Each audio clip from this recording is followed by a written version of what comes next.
Attention, WhatsApp users. You can now set a timer for your poll so they close automatically at a specific date and time. To use this feature, start by creating a poll as you normally would. Before sending it, at the bottom of the screen, you will find a new Set End Time option. Tap on it to turn the feature on.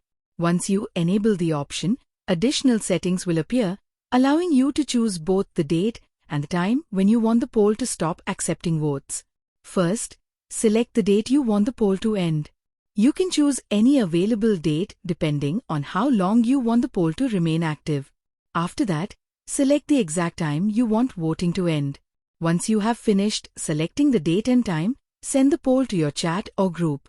Everyone who receives the poll will be able to see exactly when it will end, making it clear how much time is left before voting close.